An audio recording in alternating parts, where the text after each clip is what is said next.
All right, so I've given it some thought, and I think it'll just be way too hard to try to do it with this thing. Even though I've reinstated the second drive gear, which then hooks up the counter and also gives it a little bit of back pressure, but at the same time, it also speeds up.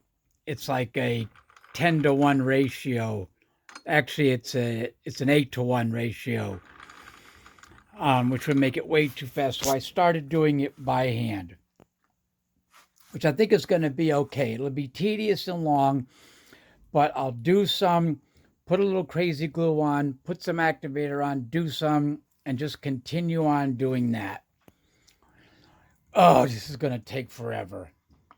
This is going to take forever. But I think I could set it up in such a way where I could sit down, maybe build a rig to hold this and see what we can do from there. Yeah, because I think this thing is just not going to cut it. I mean, it's a great tool for um, oops. It's a great tool for regular coils like this guy here. I'll definitely use it to do this guy or this guy here, or even this guy if I still plan on doing that one. I think I'm just going to stick to doing this guy here. But I think it's a lot better just to do it by hand. So I'll see how far I can get. So I'm going to use this stick to hold on to it. And the crazy glue and the activator seems to work really well. The stick at least gives me some leverage. So if anybody out there's got a better idea, let me know.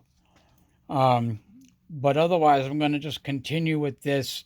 At least it'll look really nice. It'll look like one of Sky Collector's, one of Jorge's windings. His are always so beautiful because he does all of his windings by hand. I am way too lazy to do that, but I'm going to have to with this one here.